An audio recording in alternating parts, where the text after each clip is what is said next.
ওকে, সবাই কি আমাকে শুনতে পারছেন?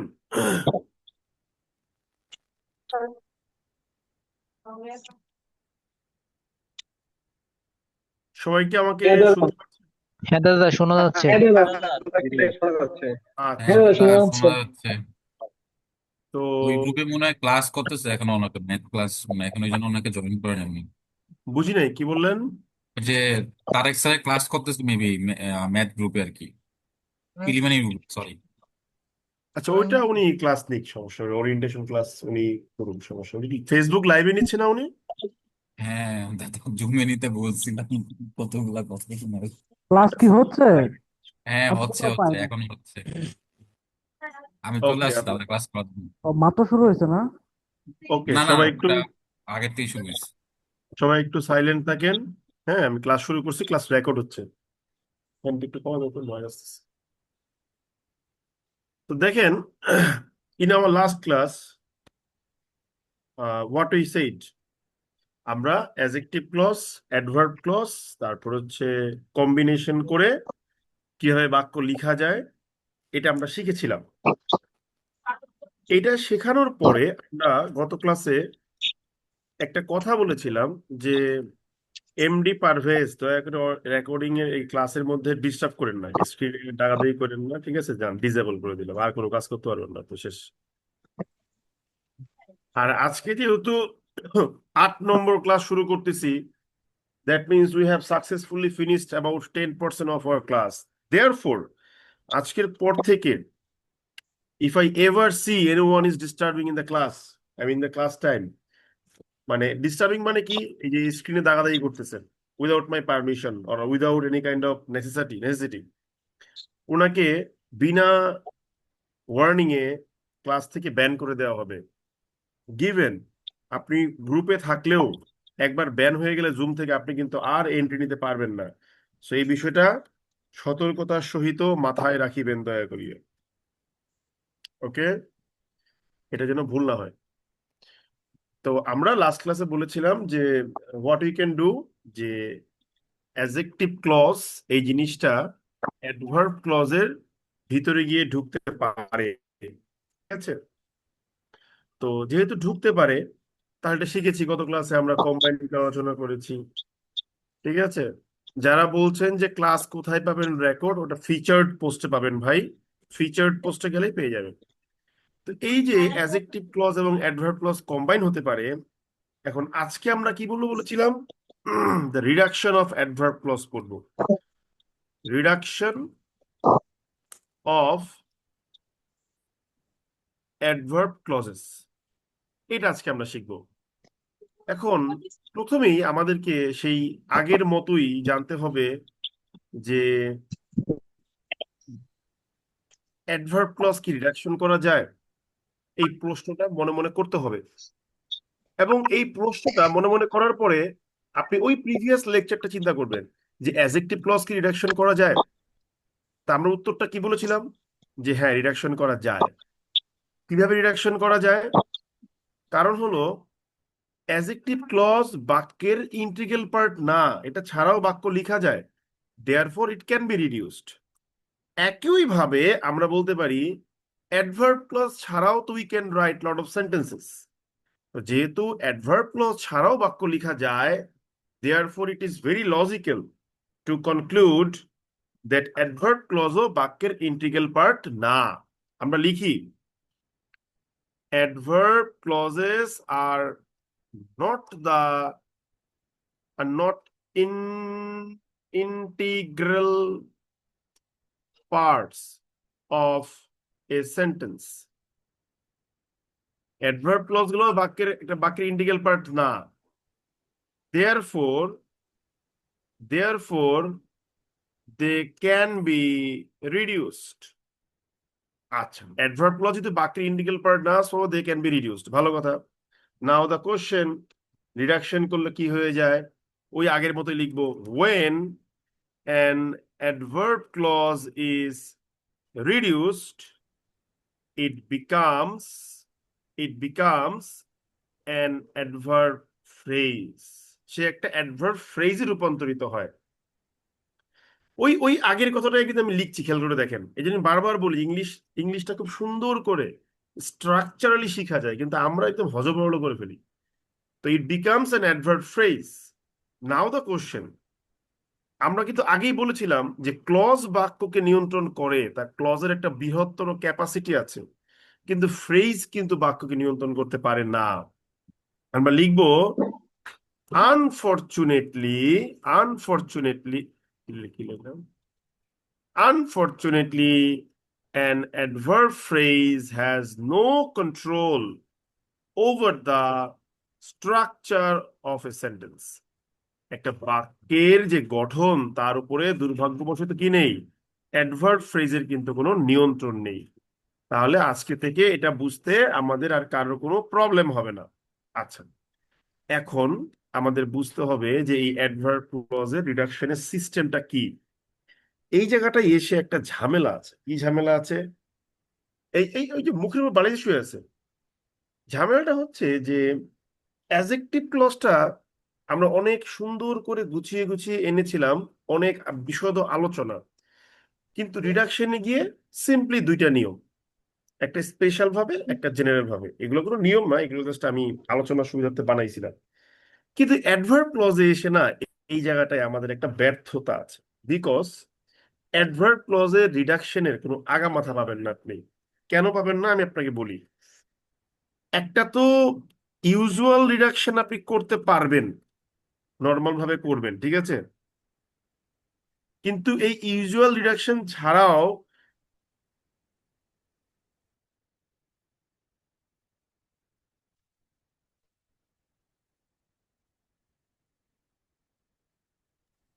তো ইউজুয়াল যে রিডাকশনটা আছে সেটা আমরা একটা ইউজুয়াল প্রশ্ন ভাবে ছিল স্যার। রিডাকশন করব, তাতে কোনো প্রবলেম নাই। কিন্তু এই ইউজুয়াল রিডাকশন ছাড়াও অ্যাডভার্ব ক্লজের উপর ভিত্তি করে বিভিন্ন রকম ভাবে রিডাকশন হতে পারে। এইটা হচ্ছে গিয়ে প্রবলেম, ঠিক আছে? ওকে, তো কিরকম আমি ধরেন বললাম, যেমন ধরেন ইফ, এটা ইউজুয়াল ভাবে রিডাকশন করা যায়, আবার বিশেষভাবেও করা যায়। যেমন ধরেন এই যে দো, অলদো, ইভেন দো, ঠিক আছে, দো, অলদো, ইভেন দো, এটা বিশেষ রিডাকশন করা যায় এগুলা কিন্তু, ঠিক আছে। তারপর যেমন ধরেন বিকজ, একটা বিশেষ রিডাকশন করা যায়। তারপর যেমন ধরেন আফটার, একটা বিশেষ রিডাকশন করা যায়। এরকম বিভিন্ন ধরনের অ্যাডভার্ব ক্লজের বিভিন্ন রকম রিডাকশন হতে পারে। তো এখন তো তাহলে একটা সমস্যা, হাই হাই অ্যাডভার্ব ক্লজ তো অনেকগুলো দেখছিলাম আমরা, তাহলে কয়টা পড়বো? আমরা বলবো যে আপনাকে এত পড়তে হবে না। আপনি ইউজুয়াল যে রিডাকশনটা আছে অ্যাডভার্ব ক্লজের এটা পড়বেন, আর শুধুমাত্র এই চারটা জিনিস পড়বেন। ইফ, দো, অল দো, ইভেন দো, তিনটাই তো সেম, একই ইয়েরই ভিন্ন ভিন্ন রুল। বিকজে শিখবেন আর আফটার শিখবেন, এই চারটা জিনিস শিখবেন। একটা হচ্ছে ইফ, আর একটা হচ্ছে দো, অল দো, ইভেন দো মিলে একটা, বিকজ, আফটার, আর ইউজুয়াল যে রিডাকশন। এই পাঁচটা নিয়ম পড়বেন, এর বাইরে কোনো নিয়ম আমার দরকার নাই, ঠিক আছে? এর বাইরের নিয়ম আমি ইহলোকে ইউজ করবো না, আমার লাগবে না। এর বাইরে একটা আছে ফর, এই নিয়ম পরে শিখবো না, সমস্যা নেই। তাহলে আমরা আসেন এই ফরের বিষয়টা আবার বোঝার চেষ্টা, এই সরি রিডাকশনের বিষয়ে বোঝার চেষ্টা করি। এটাও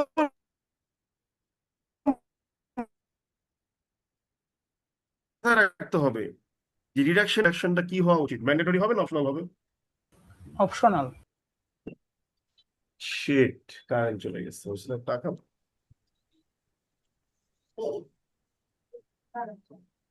কারেন্ট যায় না? আমাকে শুনতে পারছেন? জি দাদা, কি শুনতে পাচ্ছি? তাহলে জি আমার শোনা যাচ্ছে। ল্যাপটপের চার্জিং বন্ধ হয়ে গেল কেন হঠাৎ করে? What happened to my laptop? একটু দাঁড়ান ভাই। তো আমাকে বলেন অ্যাডভার্ব ক্লজের রিডাকশনটা কি হবে? জেনারেল মানে জেনারেল সেন্সে কি মনে হয়, ম্যান্ডেটরি হবে না অপশনাল হবে বলেন? Optional optional sir. Optional. Optional optional হবে। অপশনাল কারণ বাবা। কি, ওই যে আমরা পড়েছিলাম অ্যাডজেক্টিভ ক্লজে গিয়ে যে রিডাকশন ভাই আপনার ইচ্ছে, if you want you can do it, if you do not want don't do this, no problem at all. আমরা লিখবো one thing one thing is important to remember that the reduction system of an adverb clause is optional. ঠিক আছে? It is not mandatory. এটা বাধ্যতামূলক না, এটা আপনার উপরে নির্ভর করবে। আপনি চাইলে রিডাকশন করতেও পারেন, আপনি না চাইলে রিডাকশন নাও করতে পারেন। It's completely up to you. এখানে আমাদের কোনো কিছু করার নেই। এবার আমরা রিডাকশনটা করি, চলেন। প্রথমে আমরা জানবো যে ইউজুয়াল রিডাকশন সিস্টেমটা কিভাবে করতে হয়। ইউজুয়াল রিডাকশনে খুব সিম্পল। আপনি দেখবেন subject of adverb clause will be equal to that of, I mean subject of independent clause. যখন আমরা দেখব বাক্যের ইন্ডিপেন্ডেন্ট ক্লজের সাবজেক্ট এবং অ্যাডভার্ব ক্লজের সাবজেক্ট সেম, শুধুমাত্র সেই ধরনের অ্যাডভার্ব ক্লজকে রিডাকশন করা যাবে। কিরকম? আমি একটা এক্সাম্পল দিচ্ছি, দেখেন। আমি লিখলাম অলদো হি ইজ পুয়ার, কমা দিয়ে হি ইজ অনেস্ট। এই যে ইন বোথ কেসেস সাবজেক্ট হচ্ছে গিয়ে কি হি ইকুয়ালস টু হি, তার মানে এখানে রিডাকশনটা করা যাবে। কিন্তু আমি যদি অন্য কিছু বলতাম যে সাবজেক্টটা সেম না, তাহলে রিডাকশন করা যেত না। ঠিক আছে? এই জিনিসটা মাথায় রাখতে হবে। অ্যাডভার্ব ক্লজের সাবজেক্ট এবং ইন্ডিপেন্ডেন্ট ক্লজ বা মেইন ক্লজ বা প্রিন্সিপাল ক্লজের সাবজেক্ট সিমিলার হতে হবে, যত কিন্তু হবে না, এটা মাথায় রাখতে হবে। ঠিক আছে? এখন রিডাকশনটা করবেন কিভাবে? স্টেপ 1, আপনি সাবজেক্ট অফ অ্যাডভার্ব ক্লজ বাদ দিয়ে দিবেন। এরপর ওই আগের নিয়ম, কোন প্রকার কোনো অক্সিলারি বা মডাল থাকলে তাও বাদ দিয়ে দিবেন। আপনি যদি দেখেন নো মেইন ভার্ব, তাহলে আমি লিখে দিব নো মোর চেঞ্জেস, আর কোনো চেঞ্জ লাগবে না। আর যদি দেখেন যে মেইন ভার্ব আছে, তাহলে দেখবেন মেইন ভার্বটা অ্যাক্টিভ আর মেইন ভার্বটা প্যাসিভ। প্যাসিভ হলে নো চেঞ্জ, আর অ্যাক্টিভ হলে কি বলেন? আইএনজি। ভার্বের সাথে আইএনজি। ভার্বের সাথে আইনি। দেখছেন? দেখেন, আপনি একটা জিনিস পড়েন নাই, জানেন নাই, কিন্তু আপনি বলতে পারতেছেন। কারণ কি? আমি আপনার ব্রেনকে এমন ভাবে সিগন্যাল দিচ্ছি যেন আপনি সিনক্রোনাইজ করতে পারেন যে আচ্ছা ভাই তো আমাকে এটা পড়াইছে আগের ক্লাসে। এটাই হলো লার্নিং এর মজা। যখন আপনার, আমি একটা কথা বারবার ক্লাসে বেশ কয়েকবার বলেছি আপনাদেরকে, যে ব্রেন হচ্ছে একই সঙ্গে অলস ডিভাইস এবং সে সিনক্রোনাইজ করে চলার চেষ্টা করে। মানে ব্রেনকে যখন আপনি বলবেন যে আচ্ছা চল আজকে সামথিং স্পেশাল কিছু করা যায় কিনা, দেখি পারি কিনা, ব্রেন দেখবেন যে এটাকে সায় দিবে না।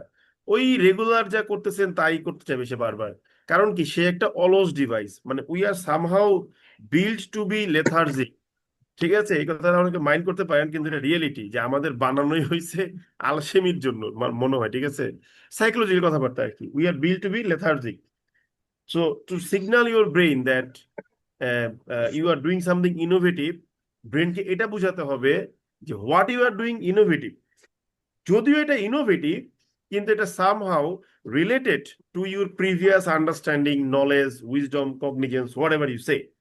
এই জিনিসটা মাথায় রাখতে হয়। ঠিক আছে? তখন ব্রেন কি হয়, জিনিসটা কাজটা করতে চায়, কারণ সে জিনিসটাকে ইজিলি করতে পারে। আর আরেকটা কথা বলতে পারেন কি, যে ভাই তাহলে এই যে পোলাপাইন যে নিত্য নতুন এক্সপিরিয়েন্স করে, এক এক দিন এক এক রকম এক্সপিরিয়েন্স, তাহলে এই এক্সপিরিয়েন্স সে করে কিভাবে? হ্যাঁ, সেখানে আবার ওই যে কি বলে ডোপামিন নিঃসরণ ব্যাপার স্যাপার আছে। ঠিক আছে? যে কন্টিনিউয়াসলি সে কি করতে চায়, মানে এক্সপ্লোর করতে চায়। সো দুইটা জিনিস দুই রকম মনে হয়, যদি আমি ডাক্তার না। তো এই হলো গিয়ে আমাদের রিডাকশনের নর্মাল নিয়ম। তাহলে আমরা প্রথমেই এই নর্মাল নিয়মটা ফলো করব, ফলো করে আমরা রিডাকশন করব। তো আমি 1 নম্বর যেটা বাক্য লিখি, দেখেন আফটার, আফটার কি লিখতেছে, কি রে ভাই, after Suman had finished his MBA. এই যে দেখেন, আপনারা সারা জীবন ধরে পড়ে আসছেন না যে আফটারের সাথে আফটার থাকলে পাস্ট পারফেক্ট, পাস্ট ইনডিফিনিট। এই নিয়মটা আমি চ্যালেঞ্জ করে রাখলাম আজকের ক্লাসে। এই নিয়মটার পরিবর্তিত নিয়ম আপনাকে আমি দেখাবো, যে এই নিয়মটা না মানলেও চলবে। এই সেন্টেন্সের ভিতরে ঢুকতেছেন, নতুন নতুন দেখবেন জিনিস শিখবেন আস্তে আস্তে।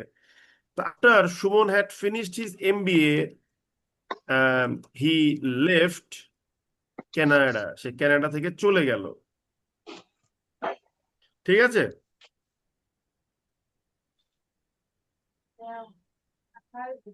দুই নম্বরে কি লিখবো? আমি লিখলাম অলদো হি ইজ পুয়ার, কমা দিয়ে হি ইজ অনেস্ট। ঠিক আছে? তারপরে কি লিখবো? If, sorry, the project will be finished in time if it is allocated, sorry, if it is allowed a big, কি, big fund, মনে করে লিখলাম। এখন দেখেন এই তিনটা বাক্যের মধ্যেই আমার এমন ভাবে লিখেছি যে প্রত্যেক ক্ষেত্রে সাবজেক্ট সেম। যেমন প্রথম বাক্যে অ্যাডভার্ব ক্লজের সাবজেক্ট সুমন, ইন্ডিপেন্ডেন্ট ক্লজের সাবজেক্ট হি, সো আমি তো হি দিয়ে সুমন কি বুঝাচ্ছি। দ্বিতীয় বাক্যে দেখেন হি মিলাই দিছি। তৃতীয় বাক্যে ইন্ডিপেন্ডেন্ট ক্লজের সাবজেক্ট হচ্ছে দ্য প্রজেক্ট, আর অ্যাডভার্ব ক্লজের সাবজেক্ট হচ্ছে ইট। তার মানে রিডাকশন করা যাবে। এবার আমরা রিডাকশন করব। দেখছেন এখন কিন্তু আপনারা ক্লাসে কম নয়েজ করেন, কারণ আপনারা বুঝে গেছেন বিষয়টা। সো আমি এই জন্য প্রথম ক্লাসে বলছিলাম যে ভাই রাগারাগি করেন না, মন দিয়ে পড়েন, দেখবেন যে কয়েকটা ক্লাস পর সবাই খুব ভালো হয়ে গেছে, নিজেরাই বুঝবে যে হুদাই প্রশ্ন করে লাভ নেই। রিডাকশন করব আমরা। রিডাকশন করার নিয়মটা কি? প্রথমেই বলা হচ্ছে সাবজেক্ট অফ অ্যাডভার্ব ক্লজ কে কেটে বাদ দিতে হবে। তাহলে আসেন বাদ দিয়ে দিই আমরা। যেমন আফটারের পরে সুমন আছে, বাদ দিলাম। অলদোর পরে হি আছে, বাদ দিলাম। এখানে ইফের পরে ইট আছে, বাদ দিলাম। এই বাদ দিতে গিয়ে একটা ঝামেলা হয়ে গেল। কি ঝামেলা হলো আমি বলি। যখন আপনি after Suman had finished, Suman বাদ দিলেন, এই মুহূর্তে হি দিয়ে কাকে বুঝাচ্ছি এটা কিন্তু আমরা স্পষ্ট নেই। হি দিয়ে সুমন, রহিম, করিম অনেক কি বুঝতে পারে। এই জন্য আমরা বলি যে তুমি যদি কখনো প্রোনাউন ইউজ করো এমন ভাবে যে সে সাবজেক্ট স্পেসিফিক করছে, এখন রিডাকশন করতে গিয়ে আপনি যদি নাউনটাকে বাদ দিয়ে দেন, তাহলে কিন্তু এই প্রোনাউন কাকে বোঝাচ্ছে বোঝা যাবে না। এই বুঝার সুবিধার্থে এই ক্ষেত্রে আপনি তাহলে সুমন লিখে দিবেন, বুঝার সুবিধার্থে, আর কিছুই না। ঠিক আছে? যেমন আমি তো এখানে হি লিখতেছি, although he is poor he is honest, তাহলে এখানে তো হি এর পরিবর্তে কি লিখবো এটা আমার জানা নাই। তাহলে এখানে কি হি এর পরিবর্তে কারো নাম বসাবো নাকি হি রাখবো বলেন তো কেউ? হি কি রাখবো। রাখবো? এখন প্রশ্ন হলো হি যে রাখবো, তাহলে হি রাখলে কাকে বোঝাচ্ছে এটা বুঝবো কিভাবে বলেন? এটা আমি যখন লিখবো সেটার আগের সেন্টেন্সকে আমি নির্দেশ করলে হয়ে যাবে। আপনার অ্যান্সার মোটামুটি গ্রহণযোগ্য। একজন বলছে স্টুডেন্ট কমে গেছে। না, স্টুডেন্ট কমে নাই, ওই যে লাইভ ক্লাস চলতেছে মানে ইতে দেখেন, এই এই প্রিলির ওরিয়েন্টেশন ক্লাসে। আর স্টুডেন্ট কমবে, সবাই ক্লাস করবে না, ম্যাক্সিমাম 10% লোক ক্লাস করেন। তো কিন্তু এখানে আর একটা ব্যাখ্যা আছে। আপনি তাহলে আমাকে আটকাতে পারতেন 2 নম্বর বাক্যে গিয়ে, ভাই আপনি যে লিখলেন although he is poor he is honest, দুইবার যে হি লিখলেন কোথাও তো তার নাউনটা ইউজ করেন নাই। এই কোশ্চেনটা কিন্তু আপনি আমাকে বলতে পারতেন চাইলে, কিন্তু বলতে পারেন নাই। বলতে পারলে বলতাম ব্রিলিয়ান্ট কোশ্চেন। যখন আমি একটা বাক্য রাইট ধরে নিচ্ছি যে দুই ক্ষেত্রে প্রোনাউন ইউজ করে, তার মানে অ্যাজাম্পশনটা হচ্ছে যে আমার অডিয়েন্স জানে হি দিয়ে কাকে বোঝাচ্ছি। Did you get my point? হ্যাঁ দাদা। ইয়েস হ্যাঁ স্যার। তো আমাদের অ্যাজাম্পশন যে হি দিয়ে কাকে বুঝাচ্ছি সেটা আমরা জানি। এটা এটা আমরা যখন আর্গুমেন্টেটিং করবো তখন শিখবো। অ্যাজাম্পশন রিয়েল 1 ঘন্টার ক্লাস পাবেন। তো এখানে আমি ধরে নিচ্ছি যে আপনারা জানেন যে কে গরিব কিন্তু সৎ। এই যে আমি গরিব কিন্তু আমি সৎ। ওকে? তাহলে আমরা রিডাকশন করলাম, সাবজেক্ট কাটলাম। এবার কি করব? অক্সিলারি বা মডাল ভার্ব কাটবো। এই যে আফটার হি হ্যাড ফিনিশ, এই যে হ্যাড কাটলাম, এই যে। তারপরে হি ইজ পুয়ার, এই যে ইজ কাটলাম। তারপরে ইজ অ্যালাউড, এই যে ইজ কাটলাম। এবারে কি হবে দেখেন, এবারে দেখতে হবে no main verb no more changes. খেয়াল করে দেখেন, এই যে অলদো পুয়ার, এখানে কিন্তু কোনো মেইন ভার্ব নাই, সো এখানে আর কোনো চেঞ্জের প্রয়োজন নাই। কিন্তু বাকি দুটাই কিন্তু মেইন ভার্ব আছে। আফটারের পরে এখানে আছে ফিনিশড, এখানে আছে অ্যালাউড। সুমন হ্যাড ফিনিশড, এটা কি অ্যাক্টিভ না প্যাসিভ বলেন তো? অ্যাক্টিভ। অ্যাক্টিভ। তাহলে এটা কি করতে হবে? ফিনিশ আইএনজি যুক্ত করতে হবে। আর ইফ ইট ইজ অ্যালাউড, এটা কি অ্যাক্টিভ না প্যাসিভ প্যাসিভ? প্যাসিভ। এটা কিন্তু প্যাসিভ। এই তো ওই দিনের ধমকটা তাহলে কাজে লাগছে, ঠিক না? তাহলে আমরা বুঝে গেলাম যে কিভাবে রিডাকশনটা করতে হয়। This is the simple way of reducing an adverb clause. এখন দেখেন অ্যাডভার্ব ক্লজের মজা কোথায়। when we reduced adjective clauses, আমরা যখন অ্যাডজেক্টিভ ক্লজকে রিডাকশন করেছিলাম তখন আমরা এগুলো একবার নামকরণ করছিলাম যে ভাই এটা অ্যাপোজিটিভ, এটা প্রেজেন্ট পার্টিসিপিয়াল, ওইটা পাস্ট পার্টিসিপিয়াল, আপনার মনে রাখতে হয়েছে। কিন্তু এখানে এই ধরনের কোনো নাম মনে রাখার কোনো দরকারই নেই। এবং ইন্টারেস্টিং বিষয় হলো ওইখানে যে কমা ব্যবহারের নিয়ম শিখিয়েছিলাম, এইখানে আপনার কমা ব্যবহার করার কোনো নিয়ম শিখতে হবে না। কারণ অ্যাডভার্ব ক্লজ যেখানে যেখানে বসতে পারে এই অ্যাডভার্ব ফ্রেজ গুলো একই নিয়মে পাংচুয়েটেড হয়ে হয়ে সেখানে সেখানে বসতে পারে। ব্যাপারটা কি বুঝতে পারলাম কথাটা আমরা? হ্যাঁ স্যার তাহলে এখানে আমরা একটা নোট নিব। নোটটা কি নিব? যে অল দ্য রুলস, ঠিক আছে, all the rules related to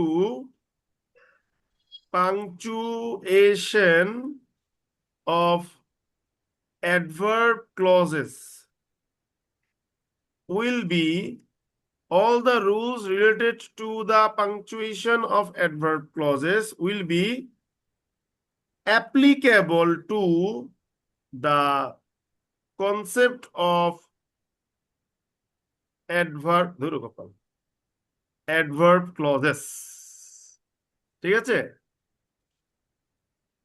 যত নিয়ম পড়ছেন পাংচুয়েশনের অ্যাডভার্ব ক্লজের সাথে সবকিছু কি হবে আপনার অ্যাডজেক্টিভ ক্লজের সাথে, সরি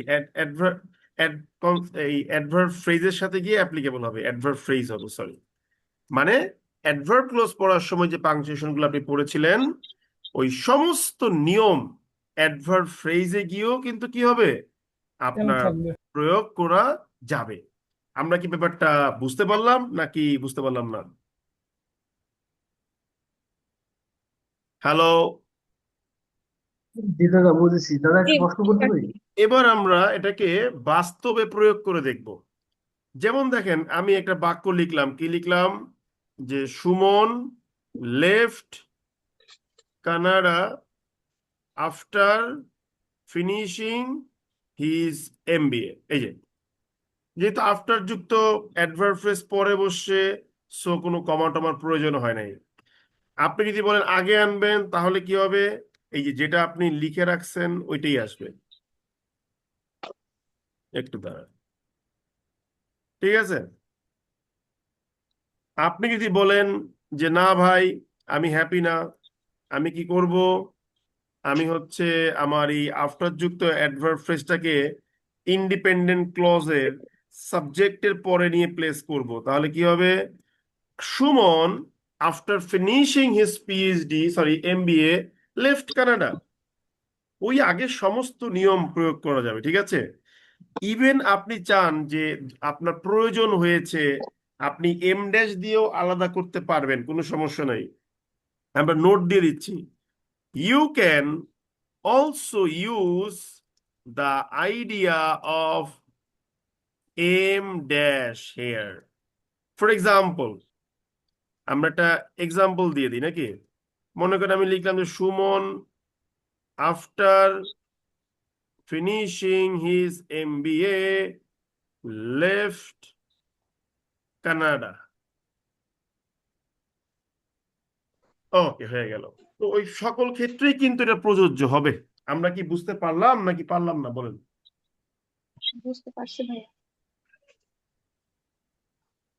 দাদা একটা কোশ্চেন ছিল। আগে বললেন যে সবাই বুঝতে পারছেন কিনা পুরো জিনিসটা যা বুঝাইলাম। হ্যাঁ স্যার হ্যাঁ এটা ক্লিয়ার। জি, বুঝতে পারছি। Now tell me the question, what is your question? Sir আমরা এই জায়গায় দেখতে পেলাম যে সাধারণত রিডিউস করার পর সেন্টেন্স গুলো সিম্পলে পরিণত হচ্ছে। তাহলে আমরা যদি আহ, কোনো একটা সেন্টেন্সকে এইভাবে প্রিলিতেও রিডিউস করি আপনার এই নিয়ম ব্যবহার করে, সেক্ষেত্রে কি ওইটার কমপ্লেক্স থেকে সিম্পলে ট্রান্সফরমেশন হয়ে যাবে? আচ্ছা, আপনি কি আজকে প্রথম না আগের ক্লাসগুলো করেছেন? জি আগের ক্লাসগুলো করেছি। ওকে, আমরা আগের ক্লাসগুলো করেছি, তাহলে আমরা একটু আগের ক্লাস থেকে রিভাইজ করি। ধরেন আপনি একটা বাক্য লিখছেন, উদাহরণস্বরূপ মানে এই এই ধরনের একটা বাক্য, বাক্যে একটা ইন্ডিপেন্ডেন্ট ক্লজ আছে, বাক্যে একটা আফটার যুক্ত কি আছে, একটা অ্যাডভার্ব ক্লজ আছে। আমি লিখলাম আফটারটা হচ্ছে একটা অ্যাডভার্ব ক্লজ। এই ক্ষেত্রে বাক্যটা কি বাক্য বলেন?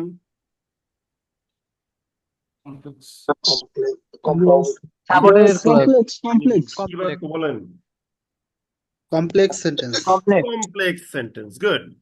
এখন আপনি ইন্ডিপেন্ডেন্ট ক্লজটা যা আছে তাই রাখলেন। এখন এই অ্যাডভার্ব ক্লজটাকে মাইরা পিটাইয়া বকাঝকা দিয়া রিডাকশন করে অ্যাডভার্ব ফ্রেজে কনভার্ট করলেন। এই অ্যাডভার্ব ফ্রেজের বাক্যের উপরে কোনো নিয়ন্ত্রণ আছে নাকি নাই? নাই। তাহলে বাক্যের সবেধন নীলমণি হচ্ছে গিয়ে কি? একটা ইন্ডিপেন্ডেন্ট বাক্য। ক্লজ। তাহলে বাক্যটা কি সেন্টেন্স হয়ে যাবে? Simple sentence. Simple sentence. Concept clear? Yes. Thank sir you একটা ভেরি প্রশ্ন মাচ। ছিল স্যার। এখন একটা মজার বিষয় বলি, শোনেন। এই যে আপনি নিয়মটা পড়লেন, এটা হলো কি আমাদের অ্যাডভার্ব ক্লজের অ্যাজ ইউজুয়াল রিডাকশন। কিন্তু অ্যাডভার্ব ক্লজ শুধুমাত্র এই নিয়মে চলে না। অ্যাডভার্ব ক্লজের এই নিয়মের বাইরে একটা ভয়ঙ্কর রকম কমপ্লেক্সিটি আছে, যেগুলো আমি আলোচনা করি নাই, এই যে এখন আলোচনা করব। সো আপনার এই মুহূর্তে তাহলে দায়িত্ব হচ্ছে ব্রেইনকে আরো বেশি কুল বানানো। আপনি যত বেশি ইন্টারেস্টিং জিনিস শিখবেন, অ্যাডভান্স জিনিস শিখবেন, আপনি তত বেশি ব্রেনকে শেখার সময় কি রাখবেন বলেন? কুল রাখবো, কুল কুল রাখতে কুল হবে। রাখবো। গুড। দেখেন না, এই যে বড় বড় ডাটা সেন্টার গুলোতে কি করা হয়, এ, ওদের ক্লাউড স্টোরেজকে কুল রাখার জন্য সমুদ্র নিচে রেখে দিচ্ছে, ঠিক আছে? তাহলে আসেন আমরা আবার পড়ি। আমরা এই কুল রাখার জন্য কোন টপিকটা দিয়ে শুরু করতে পারি, চলেন, ঠিক আছে? আমরা কুল রাখার জন্য শুরু করব হচ্ছে, আজকে আমরা খুবই ইন্টারেস্টিং জিনিস শিখবো। সেটা কি? সেটা শিখবো হচ্ছে ইফ। এই ইফ দিয়ে আপনাদেরকে আমি যা পড়াবো, আমি প্রত্যেক টিচারের প্রতি সম্মান রেখে বলছি, যে জিনিসগুলো পড়াবো এগুলা আপনি কোথাও পান নাই। দেখেন এবং জানার চেষ্টা করেন যে if you have learn ever never, আমার কাছে মনে হয়, ঠিক আছে, after finishing your 16 years of education you have learn a lot, কিন্তু এই জিনিসটা আপনি কোথাও পড়েন নাই। চলেন প্রথমেই আমরা ইফকে কয়েকটা ভাগে ভাগ করব। ভাগগুলা কি কি? একটা ভাগের নাম দিব জিরো কন্ডিশন, একটা ভাগের নাম দিব 1.1, এটা মানে ফার্স্ট কন্ডিশন। 1.2 এটাও ফার্স্ট কন্ডিশন। এবার 2.1 এটা সেকেন্ড কন্ডিশন। 2.2 এটা সেকেন্ড কন্ডিশন। 3.1 এটা থার্ড কন্ডিশন। 3.2 এটাও থার্ড কন্ডিশন। দেখেন এই লার্নিংটা কোথাও পাবেন না আপনি। বাংলাদেশ কেন, পুরো পৃথিবীর কোনো বইয়ে এই আলোচনাটা নাই। ক্লাস রেকর্ড থাকবে, প্রমাণ মিলিয়ে নিন, ঠিক আছে? যান আসেন। তার মানে না আমি খুব ভালো টিচার, বাট এই জিনিসটা আমি অনেক কাজ করে বের করছি, কারণ এই কোশ্চেন গুলো আমার মনের মধ্যে ছিল যে why can't I understand the meaning of this sentences. দেখেন, প্রথমে আমরা জিরো কন্ডিশনটা ক্লিয়ার করি। এটা আপনারা মোটামুটি জানেন যে ইফ যুক্ত ক্লজটা প্রেজেন্ট এবং ইন্ডিপেন্ডেন্ট ক্লজটাও প্রেজেন্ট। যেমন ধরেন ice melts if it is heated. এই যে ইফ যুক্ত ক্লজটা প্রেজেন্ট এবং ইন্ডিপেন্ডেন্ট ক্লজটাও কি প্রেজেন্ট, আপনি কিন্তু পড়ছেন। Ice melt if it is heated, ঠিক আছে? এটা মানে কি? এটা ইউজ করা হয় কখন? এটা ইউজ করা হয় তখনই, অনলি হোয়েন, যখন কিনা আপনি কোনো সায়েন্টিফিক কন্ডিশন প্রকাশ করবেন, যেখানে অনিশ্চয়তার কোনো ব্যাপার স্যাপার নাই, এভরিথিং ইজ সার্টেন। বরফকে তাপ দিলে গলবে না, এটা ইম্পসিবল, গলবেই। সো এই ধরনের কন্ডিশনের ক্ষেত্রে ইফ যুক্ত ক্লজটা প্রেজেন্ট হলেও আপনার কি হবে না, এটা কিন্তু এই কি বলে যে প্রিন্সিপাল ক্লজটাকে ফিউচারে নিতে হবে না, এটাও ইন্ডিপেন্ডেন্ট থাকবে। এবার আমরা জেনারেল কন্ডিশন, যেগুলোকে আমরা বলছি ফার্স্ট কন্ডিশন, 1.1 এবং 1.2 তে যাবো, ঠিক আছে? এই দেখেন, if you call me I will do it. আরেকটা লিখলাম কি, if I am given a call comma দিয়ে আই উইল ডু ইট। এই যে দেখেন আপনাদের সেই কমন কথা, ইফ যুক্ত ক্লজটা যদি হয়ে থাকে প্রেজেন্ট, পরের ইন্ডিপেন্ডেন্ট ক্লজটা হবে ফিউচার। আবার 0 পয়েন্টে কিন্তু মাথায় রেখে না, আমি কিন্তু ইফ যুক্ত ক্লজটা পরে লিখছি, আগে লিখি নাই। আগে লিখতে পারেন, কোনো সমস্যা নেই। এবার আসেন আমরা 2 নম্বর কন্ডিশনে যাই। যেমন ধরেন if I were a bird comma দিয়ে আই উড ফ্লাই। ঠিক আছে, কিভাবে মনে করেন লিখলাম যে ইফ, হ্যাঁ, if I were given a call comma দিয়ে আই উড ডু ইট। ঠিক আছে, জীবযুক্ত ক্লজটা যদি হয়ে থাকে ওয়্যার দিয়ে পাস্ট ইনডিফিনিট, পরেরটাতে উড কুড শুড, এগুলো আপনার পড়ছেন। ঠিক আছে, তারপর যদি হয়ে থাকে third condition, if you had called me comma দিয়ে I would have, I would have done the work. আমি বললাম if I had been called comma দিয়ে I would have done the work. মনে করেন আমি বললাম, ঠিক আছে। এখন প্রশ্ন হচ্ছে, এই জায়গাতে এসে আপনাকে খুব ঠান্ডা মাথায় ভাবতে হবে, কারণ এখানে এক এক জায়গায় এক এক ধরনের রিডাকশন অ্যাপ্লিকেবল হবে। কি ধরনের রিডাকশন অ্যাপ্লিকেবল হবে, ঠান্ডা মাথায় বুঝেন। এই যে 0.0, যেটাকে আমরা জিরো কন্ডিশন বলতেছি, এই জিরো কন্ডিশনটাতে আপনি ইউজুয়াল রিডাকশনটাই করতে পারবেন, আর কিছুই করতে পারবেন না। আর একটা কোথায় পারবেন, যদি আপনি দেখেন 1.2, যেখানে ইফ যুক্ত ক্লজটা আপনার হচ্ছে প্যাসিভ এবং প্রেজেন্ট টেন্সে আছে, তখন ইউজুয়াল রিডাকশনটা করতে পারবেন। অন্যগুলোর ক্ষেত্রে কিন্তু ইউজুয়াল রিডাকশন করা যাবে না। ঠান্ডা মাথায় বুঝে নিব আমরা।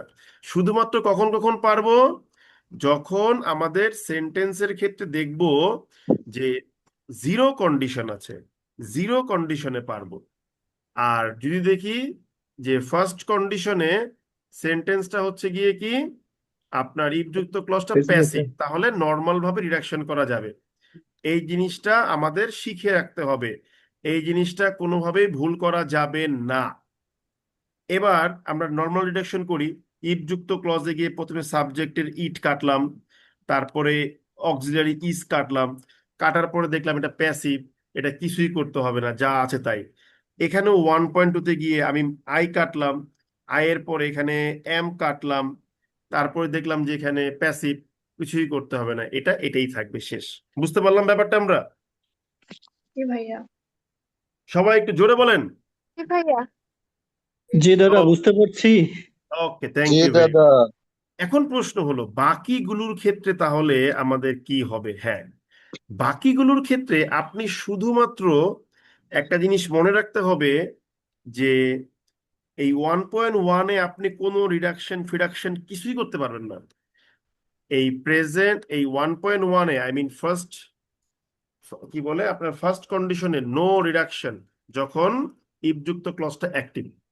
কিন্তু সেকেন্ড কন্ডিশন এবং থার্ড কন্ডিশনে আপনি একটা ইন্টারেস্টিং কাজ করতে পারবেন। সেই কাজটা কি, এবার আমি আপনাকে দেখিয়ে দিচ্ছি, আসেন। সেই কাজটা হলো, এগুলাকে রিডাকশন করা যাবে না, শুধুমাত্র ইফ কেটে ইফযুক্ত ক্লজের অক্সিলারি ভার্বটাকে ওই জায়গায় বসাতে পারবেন। এই যে এখানে ওয়্যার কেটে ইফের জায়গায় বসাই দিবেন, এখানে হ্যাড কেটে ইফের জায়গায় বসাই দিবেন, এখানে হ্যাড কেটে ইফের জায়গায় বসাই দিবেন, শুধু এইটুকুই করা যাবে। এই সেকেন্ড যে দুইটা কন্ডিশন, সেকেন্ড কন্ডিশন এবং থার্ড কন্ডিশন, এগুলাতে ইউজুয়াল রিডাকশন করা যায় না। আমরা যেটা করতে পারি অ্যাট বেস্ট, শুধুমাত্র অক্সিলারি ভার্বটাকে ইফের জায়গাতে প্লেস করে দিব, এর বাইরে কিছুই করা যাবে না।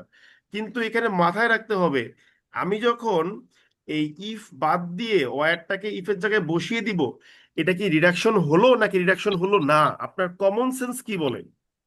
কিন্তু হয় নাই। রিজেকশন হয়নি। রিডাকশন হয় নাই। হয়নি। এরা কিন্তু হয় নাই। এগুলো তাহলে কি হবে, কমপ্লেক্স সেন্টেন্স হিসেবেই বিবেচিত হবে। মনে থাকবে নাকি থাকবে না? থাকবে। থাকবে দাদা। তাহলে এই যে দেখেন 2.1-এ ওয়্যার কেটে আমি ইফের জায়গাতে বসিয়ে দিচ্ছি। আই রিপিট, ওয়্যার কেটে আমি ইফের জায়গাতে বসিয়ে দিলাম। 2.2-তে এই যে ওয়্যারকে আমি চেঞ্জ করে কি বললাম ভাই তুমি ইফের জায়গায় চলে যাও। তারপরে হচ্ছে এই যে এখানে 3.1-এ হ্যাট কেটে আমি ওকে বললাম ভাই তুমি ভদ্রলোকের মতো ইফের জায়গায় চলে যাও। এই যে 3.2-তে হ্যাট কেটে ইফের জায়গায় বসিয়ে দিবেন, শেষ হয়ে গেল। এগুলো মনে রাখতে হবে, এগুলো কিন্তু কোনো কি না আপনার কি বলে যে রিডাকশন হয় নাই, এগুলো হচ্ছে যে খুব সিম্পলি একটা কথার বাচন ভঙ্গি, আর কিছুই না। এগুলো কিন্তু রিডাকশন না, রিডাকশন হয়েছে কোথায় কোথায়, ওই 0.0-তে আর 1.2-তে। এই রিডাকশনটাকে আমরা সবাই বুঝতে পেরেছি নাকি পারি নাই? বুঝতে জি পারছি দাদা। ভাইয়া দাদা একটা পেরেছি। কোশ্চেন ছিল। না, বুঝতে কোনো পারছি দাদা। কোশ্চেন নাই। এইটুকুর মধ্যে প্রশ্ন বলবেন, কোনো কিছু অর্থ জিজ্ঞেস করবেন না, বলেন। না দাদা, অর্থ জিজ্ঞেস করবো না। সমস্যাটা হচ্ছে আমরা যেহেতু অক্সিলারি ভার্বটা সামনে নিছি, আমাদের কাছে আপাত দৃষ্টিতে ফার্স্ট ক্লোজটা ইন্টারোগেটিভ সেন্টেন্স মনে হচ্ছে। হ্যাঁ, মানে সাইনটা না থাকার পরেও ইন্টারোগেটিভের মতো স্ট্রাকচারটা হচ্ছে, এই না কথা কেন জিজ্ঞেস। এটা ইন্টারোগেটিভ হবে কেন? এখানে বাক্য পড়ে দেখেই বুঝতে হবে যে এটা ইফ যুক্ত কন্ডিশন, তাই অক্সিলারি ভার্বটাকে আগে আনানো হয়েছে। ইন্টারোগেটিভ তখনই হবে যখন কি হবে, এই সাইন থাকবে শেষে, বার্ডের পরে একটা এই কি থাকবে, একটা ইন্টারোগেটিভ সাইন থাকবে। ইন্টারোগেটিভ সাইন থাকবে। বুঝতে পারছেন বিষয়টা? জি দাদা, আচ্ছা, ধন্যবাদ। বেসিক্যালি আপনার যে ঝামেলাটা হয়, আমি একটা উদাহরণ দেই, দেখেন। আমি বললাম হু আর ইউ, প্রশ্ন তুমি কে? আমি বললাম আরেকটা বাক্য বললাম আই ডো নট নো, আমি জানি না, হু ইউ আর। এবার ভালো করে বুঝেন, এই হু আর ইউ এটার আক্ষরিকভাবে যদি লিখতে বলা হয় যে বাংলা কি, আপনি বলবেন তুমি কে। আর I don't know who you are এটার বাংলা যদি লিখতে বলা হয় তাহলে কি লিখবেন, আমি জানি না তুমি কে। এখানেও কিন্তু হু ইউ আর তুমি কে লিখতে হচ্ছে। তাহলে ওইখানেও হু আর ইউ তুমি কে, এখানেও হু ইউ আর তুমি কে। কিন্তু স্ট্রাকচারের যে ভিন্নতা, এই কারণে প্রশ্ন বোঝানোর জন্য এটা লিখিতভাবে বুঝতে পারবেন না। লিখিতভাবে বোঝানোর জন্যই এক জায়গায় ফুল স্টপ আর এক জায়গায় হচ্ছে গিয়ে প্রশ্নবোধক সাইন। কিন্তু মৌখিক কমিউনিকেশন আপনি ধরতে পারবেন কিরকম। হু আর ইউ এর বাংলা হবে তুমি কে, কেতে গিয়ে জোর পড়বে। আর I don't know who you are এখানে হবে আমি জানি না ভাই তুমি কে, এখানে কেতে জোর পড়বে না, মানে এখানে প্রশ্ন হবে না। বুঝতে পারছেন বিষয়টা আমার? জি দাদা, clear. This is how English grammar was develop. পৃথিবীতে ভাষাকে যদি দুই ভাগে ভাগ করে দিই, একটা হচ্ছে একটা হচ্ছে অ্যালফাবেটিক্যাল ল্যাঙ্গুয়েজ, একটা হচ্ছে আপনার গ্রাফিক্যাল ল্যাঙ্গুয়েজ। মনে করেন যেমন হাইরোগ্লিফিক্স ভাষা, ঠিক আছে, চিত্র এঁকে এঁকে বোঝানো হয়। আর অ্যালফাবেটিক্যাল ল্যাঙ্গুয়েজ, এটা মনে করেন যে বর্ণ লিখে লিখে বোঝানো হয়। এখন কাহিনী হচ্ছে কি কি জানেন, গ্রামার জিনিসটা সব জায়গাতে সেম। আপনি কিছু কোর বিষয়ে পার্থক্য পাবেন, কিন্তু অনেক কোর বিষয়েই দেখবেন ইংলিশের সাথে বাংলায় মিল আছে। এবং ওরাল কমিউনিকেশন, রিটেন কমিউনিকেশনের ক্ষেত্রে সে একই সামঞ্জস্য মেনটেন করতে হচ্ছে। এই হলো গিয়ে মজার বিষয়। যাই হোক, এখন এটা পড়ায় দিয়ে যদি আমি চলে যাই, আপনি বুঝলেন, খুশি হলেন, ভালো। কিন্তু আমাদের এখানে শেখার মতো বিষয় আছে। যেমন ধরেন, আমি যদি বলি আপনাদেরকে যে let's have a look on this two sentences. আমি বললাম if you called me, comma দিয়ে I would do it, I would do it. আর যদি বলা হয় if you had called me, comma দিয়ে I would have done it. যদি জিজ্ঞেস করা হয়, যারা আমার আগের ব্যাচে ক্লাস করেন নাই, যদি জিজ্ঞেস করা হয় এই দুইটা বাক্যের মিনিং এর পার্থক্য কি, বাংলাদেশের 99% student will fail to give me the correct answer. আমি আপনাকে চ্যালেঞ্জ করতে পারি, if you called me I would do it, if you had called me I would have done it. এই দুই বাক্যের মিনিং এর পার্থক্যের বিশ্লেষণ কি? ট্রাই করেন কেউ।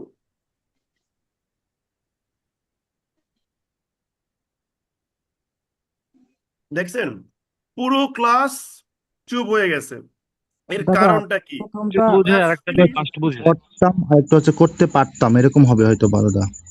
আমি বুঝলেন করতাম। কি বললেন? প্রথমটা হচ্ছে যে আমাকে যদি তুমি কল দিতে আমি কাজটা মানে করতাম, আর দ্বিতীয়টা হচ্ছে যে আমাকে যদি কল করতে আমি কাজটা করতে পারতাম। পার্থক্য কি হলো মিনিং এ তাহলে বলে আপনিই বলেন যান। কোনো দাদা পার্থক্য প্রথমটা আছে? হচ্ছে পার্থক্য হচ্ছে দাদা যদি একটা আমার হচ্ছে যে সবাই আমি ঘুরাইয়া সক্ষমতা পেঁচে আর কি এখন এই সক্ষমতা একই বোঝানো আর অ্যান্সার কি দিবেন, আমি জানি, ঠিক আছে, যে করতে সক্ষমতা পারতাম বোঝানো আর কি করতে একটা হচ্ছে পারতাম দাদা আমি এটা। আমি আমার একটা হচ্ছে আমি থামেন থামেন করতাম, আর থামেন একটা থামেন স্যার দাদা থামেন একটা হচ্ছে থামেন থামেন, ডোন্ট ক্রিয়েট নয়েজ প্লিজ, থামেন থামেন। আমি জানি এখন কেসে দিবেন আপনারা। এবার অ্যান্সারটা আমরা একটু বিশ্লেষণ করব। এই এই দুইটা বাক্য বিশ্লেষণ করার পরে আপনি দেখবেন যে আমরা যখন অ্যাডভান্স বাক্য লিখবো কত সুন্দর করে মানে ওরা ইংলিশটা আমাদেরকে রিফ্লেক্ট করছে বাক্যের মিনিংকে। দেখেন, প্রথম কথা হলো এই জিরো কন্ডিশনটাকে আমি কি বললাম যে সায়েন্টিফিক কন্ডিশনের ক্ষেত্রে ইউজ করবেন, যেখানে কোনো পসিবিলিটি নাই, একদম হবে, এটা হলে এটা হবে, একদম পারফেক্ট কন্ডিশন, ঠিক আছে। এই first condition, second condition, third condition পড়ার সময় আপনি একটু মনে করেন সেকেন্ড এবং থার্ড কন্ডিশনের দুইটা ভিন্ন ভিন্ন নাম ছিল, কি কি ছিল সেই নাম দুইটা বলেন বলেন।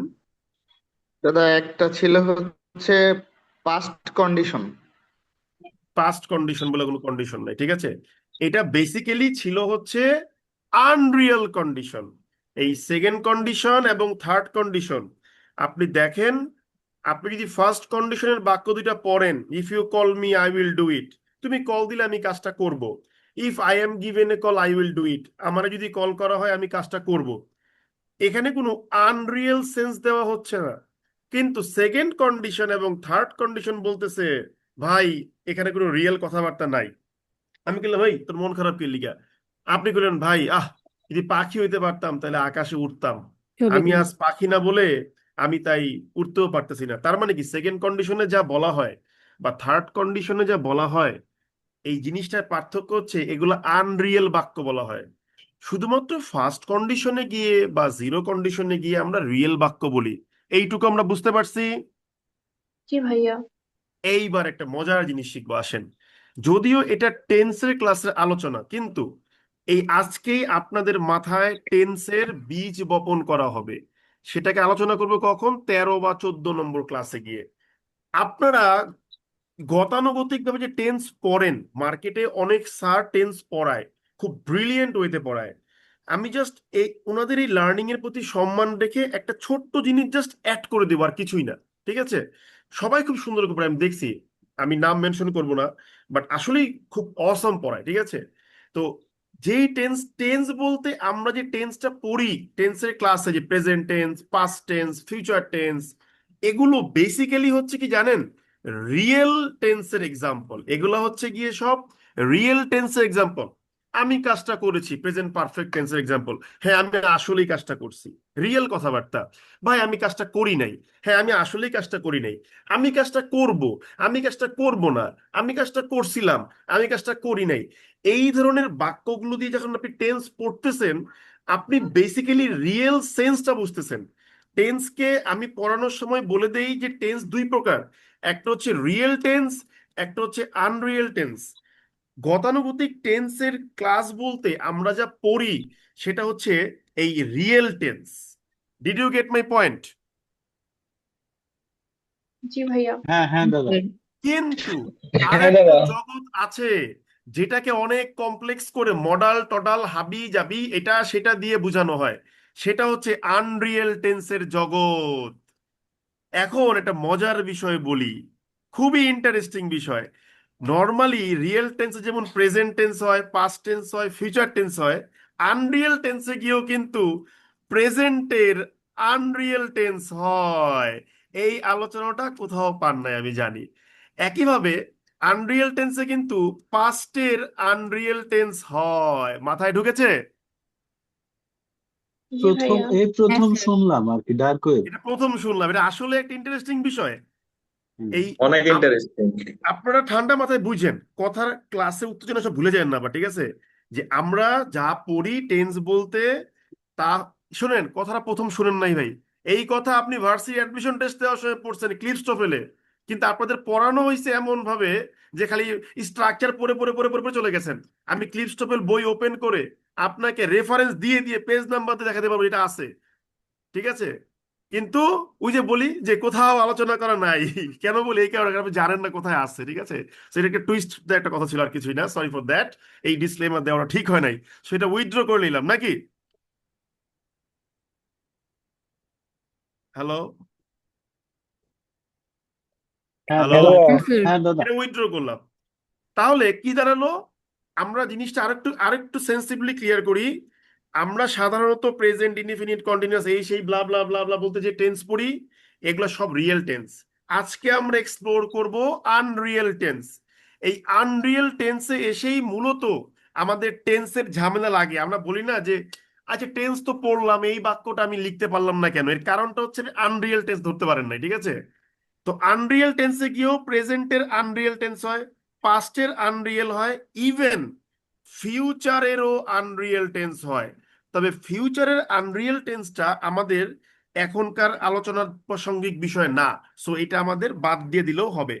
আমরা আজকে শিখবো প্রেজেন্টের আনরিয়েল টেন্স এবং পাস্টের unreal tense. Now the question, প্রেজেন্টের আনরিয়েল টেন্স প্রকাশ করা হয় কিভাবে, তার স্ট্রাকচার কি?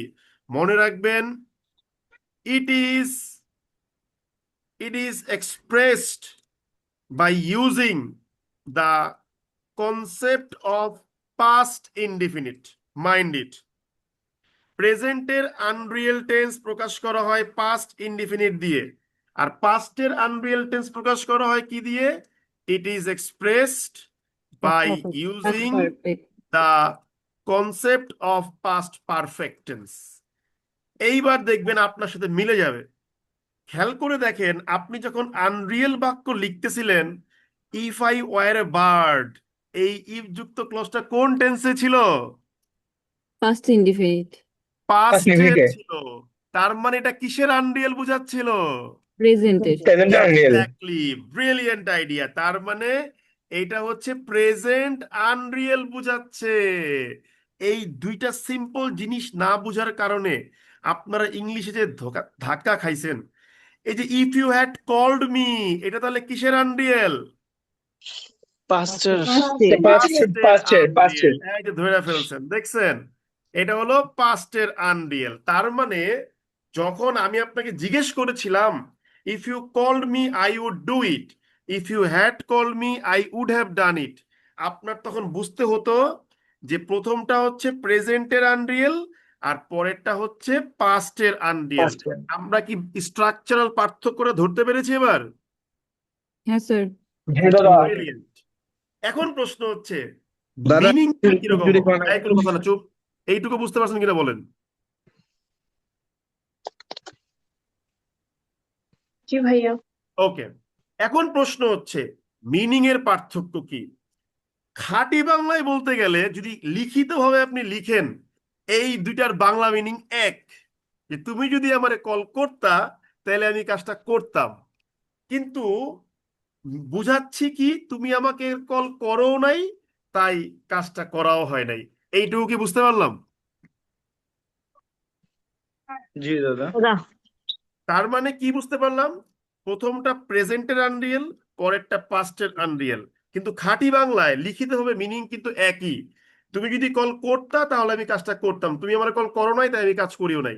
এখন প্রশ্ন হলো, তাহলে একটাকে প্রেজেন্টের আনরিয়েল একটাকে পাস্টের আনরিয়েল বুঝবো কিভাবে? এইবার আপনাকে রিয়েল সিনারিও, একদম রিয়েল লাইফ সিনারিওতে আসতে হবে। আমি বললাম এই তুই আজকে আমার হোমওয়ার্ক দেস নাই কেন? আপনি আমার বললেন সুমন ভাই আপনি যদি আমার কল করতেন তাহলে আমি হোমওয়ার্কটা করে লইতাম। তার মানে কি, এই যে আপনি যদি আমার কল করতেন আমি হোমওয়ার্কটা করে নিয়ে আসতাম, এই পুরা কথার ইম্প্যাক্ট হোমওয়ার্কটা করা হয় নাই। ইম্প্যাক্টটা কখন? এই মুহূর্তে নাকি গত সপ্তাহে বলেন তো? এই মুহূর্তে এই মুহূর্তে। এবার চিন্তা করেন, আমি আপনাকে আবার বললাম আচ্ছা তুমি আজকে হোমওয়ার্ক করো নাই, বুঝতে পারছি। গত সপ্তাহে তোমাকে হোমওয়ার্ক দিয়েছিলাম, গত সপ্তাহে হোমওয়ার্ক করো নাই কেন? আপনি বলেন ভাই আপনি যদি আমারে কল করতেন তাহলে আমি হোমওয়ার্ক করতাম। আপনি কিন্তু একই অ্যান্সার করছেন, কিন্তু এইবারের কথার ইম্প্যাক্ট কখন গত বলেন তো? সপ্তাহে। গত গত সপ্তাহে। সপ্তাহে এই হলো গিয়ে ইংলিশ লার্নিং এর মজা। মূলত প্রথমটা বুঝাচ্ছে তুমি আমারে কল করো নাই তাই আমি কাজটা করি নাই, কখন করা হয় নাই? এই যে এখন কাজটা করা হয় নাই। আর দ্বিতীয়টা বুঝাচ্ছে তুমি আমারে কল করো নাই আমি কাজটা করি নাই, মূলত এটা কাজটা আগে যে করা হয় নাই সেটাকে বোঝানো হচ্ছে। Did you get it? জি ভাইয়া বুঝতে পারছি তো ডিড ইট, হ্যাঁ আমরা স্যার। কি আনকমন জিনিস শিখলাম কিনা বলেন এবার তাইলে? जी भैया। Exactly, that is the beauty of learning. আপনি যখন সেন্টেন্স আন্ডারস্ট্যান্ডিং এর ভিতরে ডুব দিবেন, when you will dive into the deeper state of sentence understanding, আপনি দেখবেন যে সেন্টেন্স আন্ডারস্ট্যান্ডিং কত মজার হইতে পারে।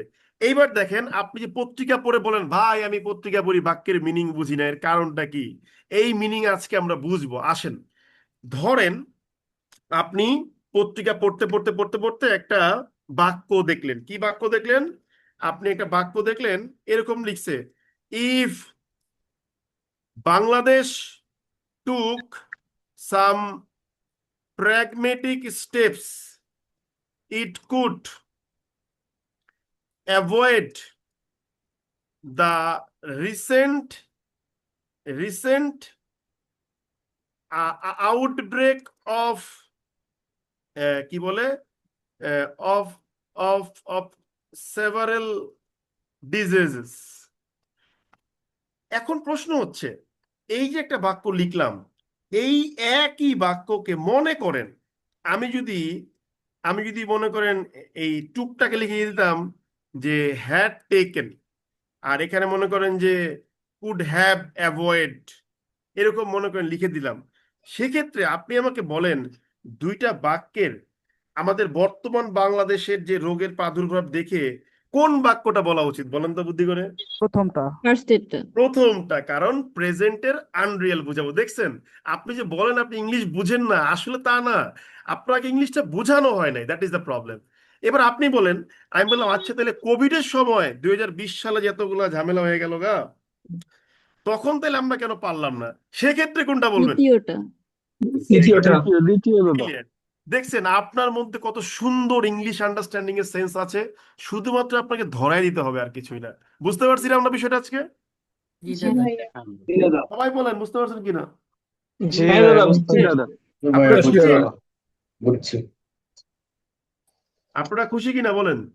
জি দাদা। এতদিনের মধ্যে এটা বেস্ট লার্নিং। আমি একটা ডিসক্লেইমার দিই, আমি 99.99% ক্ষেত্রেই কখনো কাউকে ওই আপনার রিকোয়েস্ট করি না যে ভাই আমার ব্র্যান্ডিং ট্যান্ডিং পর এটা সেটা। একটু দাঁড়ান, কি বাবা? ও বাবা, আছো আছো, আমরা আমরা ক্লাব, ও মা পচা। আচ্ছা ক্লাস করি। টুপি, ওই যে টুপি, যাও গো জম্বি টুপি, গো টুপি। ও নো বেবি টুপি, যাও যাও মা। তো দেখেন, এই যে আমি মাঝে মাঝে দেখি বিভিন্ন গ্রুপে আমাকে নিয়ে অনেক কথাবার্তা হয়, ঠিক আছে? এই আমি জাস্ট একটা জিনিস বলি, সেটা হচ্ছে আমার এগেনস্ট একটা কমপ্লেন আছে যে ভাই খুব কঠিন জিনিস পড়ায়। আচ্ছা ভাই, এই জিনিসগুলো কি আসলে কোনো কঠিন জিনিস বলেন তো ভাই? দাদা এখন অব্দি মনে হয় নাই। হ্যাঁ, বুঝি নাই। এখন অব্দি মনে হয় নাই। এগুলো আসলে খুব বুঝতেছি সহজ মোটামুটি। জিনিস ভাই। ইংলিশ একটা ল্যাঙ্গুয়েজ, সেকেন্ডারি ল্যাঙ্গুয়েজ বলে আপনার অনেক কাহিনী করে পড়াইতে হইতেছে, কিন্তু এটা তো ভাই আপনি ইন্টারমিডিয়েট পাস করার আগে যখন ক্রিস্টোফেল নিয়ে বসছেন তখনই এই আলোচনা ছিল। এই যে আপনারে ক্লাসে শিখাই দেওয়া হইলো, কি শিখাই দেওয়া হইলো ভাই?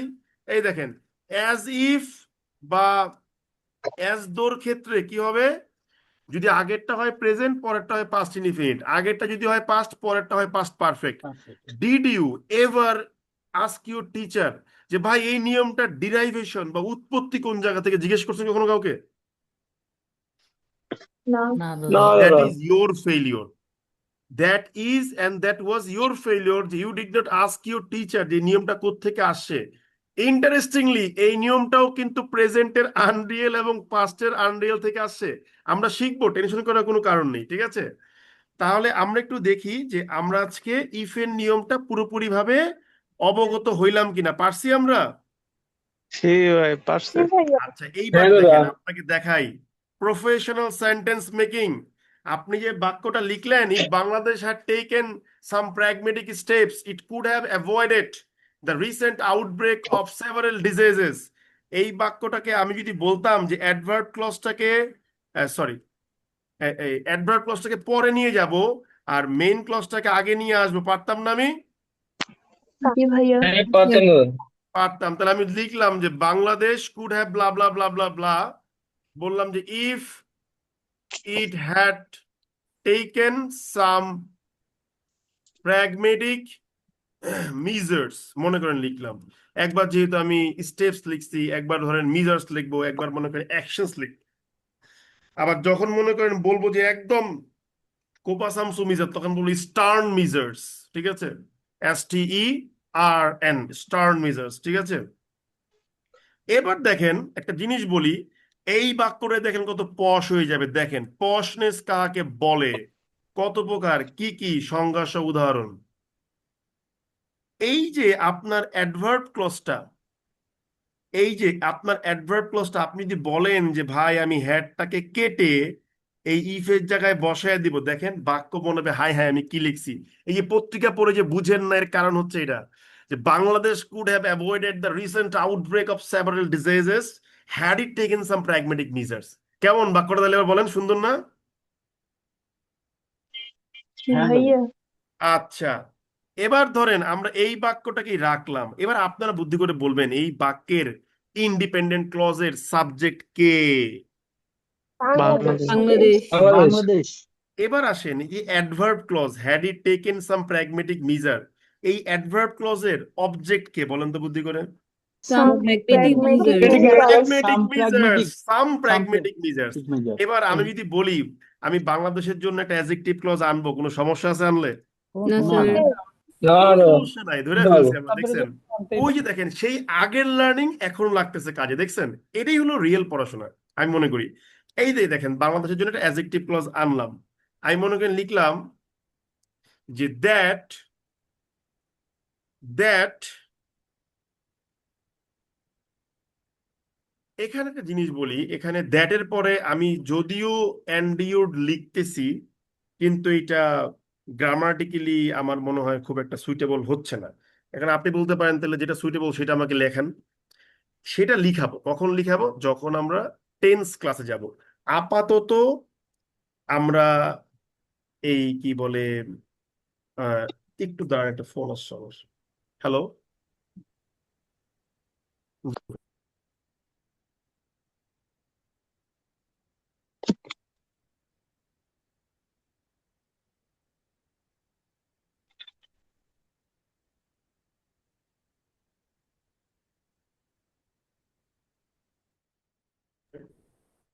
আমাকে শুনতে পারছেন সবাই? আমি কি অডিয়েবল আছি?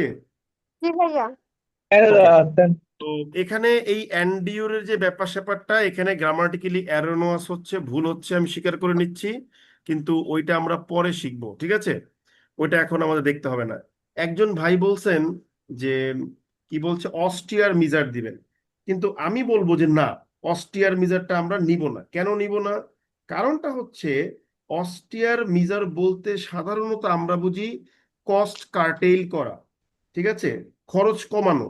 এখানে খরচ কমানো না, এখানে বেসিক্যালি আমরা অন্য কিছুকে বোঝাচ্ছি, তাই এখানে প্র্যাগমেটিক মেজার্স বা স্টার্ন অ্যাকশন বলতে পারেন। তো আমি লিখলাম যে বাংলাদেশ দ্যাট এন্ডিউরড, ঠিক আছে, সেভারেল ইকোনমিক জল্টস। জল্টস মানে কি? জল্টস মানে ঝাঁকুনি, ঠিক আছে। সেভারেল ইকোনমিক জল্টস লিখলাম, এটা আনকমন একটা ওয়ার্ড দিলাম, ঠিক আছে। মনে চেয়েছে দিছি, কোনো সমস্যা নেই, ইংলিশ আমার নিজের সম্পত্তি, ঠিক না? খারাপ কি? এখন ধরেন আমি যদি আপনাকে বলি এই বাক্যতে এসে তুমি অ্যাডভার্ব ক্লজকে রিডাকশন, অ্যাডজেক্টিভ ক্লজকে রিডাকশন করবা, তাহলে দ্যাট কাটবেন, দ্যাট কেটে অ্যান্ডিউরটা কি হয়ে যাবে? Enduring. অ্যান্ডিউরিং হয়ে যাবে। Good, brilliant. আমি কিন্তু আবারও বলছি বাক্যে কিন্তু গ্রামাটিক্যাল ভুল আছে, ওগুলো আপাতত আমরা বিবেচনায় নিব না, জাস্ট স্ট্রাকচারটা বুঝবো। আমি যদি এই অ্যান্ডিউরিং সেভারাল ইকোনমিক জলসকে আগে নিয়ে যাই, কোনো সমস্যা আছে? না। দেখেন কত বিউটিফুলি ক্রাফটেড সেন্টেন্স হচ্ছে। Enduring several economic jolts, Bangladesh could have avoided the recent outbreak of several diseases had it taken some pragmatic measures. এইবার আমি বলছি এই প্র্যাগমেটিক মেজার্স এর জন্য একটা অ্যাডজেক্টিভ ক্লজ আনবো। আমি বললাম দে, এই দে দিয়ে কাকে বুঝাচ্ছি? কি বলে যে প্র্যাগমেটিক Measures. মেজার্স। আমি বললাম দে ইনক্লুড কি? দে ইনক্লুড ভিজিল্যান্ট মনিটরিং সিস্টেমস, ঠিক আছে। তারপরে কি হতে পারি? Proper supply chain, sorry, proper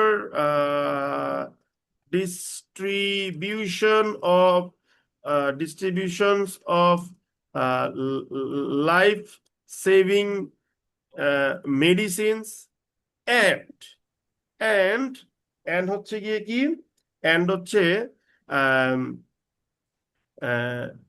raising মাস অ্যাওয়ারনেস, মনে করে আমি লিখলাম। তাইলে এবার বুদ্ধি করে আমরা জিনিসটাকে সুন্দর করিয়া লিখে ফেলতে পারি। ওই দে বাদ দিয়ে লিখতে পারি না, দ্যাট পারি কিনা? হ্যাঁ স্যার। এই যে দ্যাট ইনক্লুড, দেখেন কত সুন্দর বাক্য হয়ে গেল। এবার দেখেন কত দ্রুত আমি লিখে ফেলি, দেখবেন, দেখেন আপনারা এখন কাজ করলেই ধরবেন। আমি যদি বলি দ্যাট ইনক্লুডেড, দ্যাট কাটবো, কোনো সমস্যা আছে? না স্যার ইনক্লুডটা কি হয় বলেন? ইনক্লুডিং ইনক্লুডিং, ব্রিলিয়েন্ট, ধরে ফেলছেন। দেখেন কত বড় বাক্য লিখে ফেলাইছেন। And during several economic jolts, এই ও পড়বে ধরো, Bangladesh could have avoided the recent outbreak of several diseases had it taken some pragmatic measures, including vigilant monitoring systems, proper distributions of life-saving medicines, and raising mass awareness. বাক্যটা পড়লেই মনে হচ্ছে যে, মনে করেন 60-70 বছরের মেডিসিন সেক্টরে একজন অভিজ্ঞ ব্যক্তি কথা বলতে, নাকি মনে হচ্ছে ভাইয়া। এরকম? হ্যালো, হ্যাঁ জি ভাইয়া ভাই কিন্তু আমি তো অত অভিজ্ঞ লোক না। আমি খালি কয়টা গ্রামার পারি আর কয়টা ওয়ার্ড পারি, ওই দিয়েই ভাব ধরি। বুঝতে পারছেন বিষয়টা?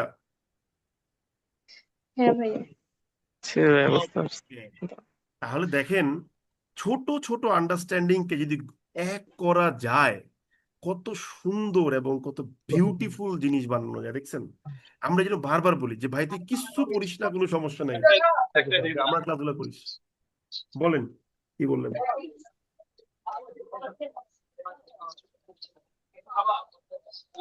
ওকে, কারো কোনো কোশ্চেন নাই? Thank you very much. আপনার এগুলা তো সিস্টেম গুলা বুঝতেছি, কিন্তু লিখতে গেলে এত সুন্দর বাক্য তৈরি করতে ভাই পারতেছি না, এটা শব্দ খুঁজে জীবনেও পাইতেছি না। পসিবল না যে আপনি একদিন ক্লাস করে লিখতে পারবেন, ইম্পসিবল। ইম্পসিবল, আমি extremely sorry to say, quite impossible. আপনি মিনিমাম 2-4 মাস এটাকে নিয়ে কাজ করবেন, ঘষা মাজা করতে করতে করতে করতে এটা দেখবেন টুস করে একদিন আপনার ব্রেনে কাজ করা শুরু করছে। সময় দিবেন না ভাই। পোলাপাইন খালি অনলাইনে বৈশা হিসাব মিলাই কি আমি দেখি যে সুমন ভাই এক বেচে 4000 স্টুডেন্ট নিছে, না সরি 5000 স্টুডেন্ট নিছে, 5000 স্টুডেন্ট নিয়ে সুমন ভাই এক বেচে 40 লাখ টাকা ইনকাম করছে। ভাই এটার পিছনে আমাদের ডেডিকেশন আপনি কি সেটা জানেন? আমি দিনের পর দিন যে ইংলিশ পড়ায় টাকা ইনকাম করবো, এই ড্রিম দেখার আগে আমার রিয়েলিটি চেক করি। ইংলিশে ডি গ্রেড ছিল, আপনাদের বারবার যেটা বলি। সো আমার মতো পুরোপুরি লিখতে হবে না, আপনি মোটামুটি স্যারকে শুধু স্ট্রাকচারাল ভ্যারাইটি দেখাইতে পারলে কাজ হয়ে যাবে। ঠিক আছে, আমি আপনাকে অল্প গ্রামার দিচ্ছি এই কারণে আপনি এই কয়েকটা গ্রামারের মধ্যে থাকেন। আপনি আজকে পর্যন্ত যা পড়ছেন যদি তাই খালি ইউজ করতে পারেন, আপনার রাইটিং শিখা হয়ে গেছে, জান, করে দিলাম, গ্যারান্টি দিলাম। আচ্ছা, তাহলে এটা আমরা বুঝতে পারছি না সবাই? জি ভাইয়া এইবার তাহলে আমরা একটু উপরের দিকে যাই। লেকচার খুবই স্ট্রাকচার্ড লেকচার, সো উল্টাপাল্টা পড়ানো যাবে না। আপনি যদি উপরের দিকে যান, আপনি দেখবেন আমরা একটা কথা বলেছিলাম যে ইউজুয়াল রিডাকশন করব, তারপরে এগুলো শিখবো। তো আমরা আজকে ইউজুয়াল রিডাকশনটা কিন্তু পইরা ফেলছি, ভালো করে বুঝেন। তারপরে ইফের নিয়মটাও কিন্তু শেষ করলাম যে ইফের এই ইউজুয়াল রিডাকশনটা কোথায় কোথায় হয়, আর স্পেশাল ভাবে রিডাকশনের বিষয়গুলো কোথায় কোথায় হয়। কিন্তু ইফের ক্ষেত্রে আমরা দেখলাম রিডাকশন হয় না, মূলত কি হয়, ওই ইফটাকে বাদ দিয়ে অক্সিলারি ভার্বটাকে নিয়ে আসা হয়। ঠিক আছে, আচ্ছা। এরপরে আমাদের যে টপিকটা আছে সেটা হচ্ছে গিয়ে কি, সেটা হচ্ছে গিয়ে আফটার। এবার আমরা একটু আফটারে যাব।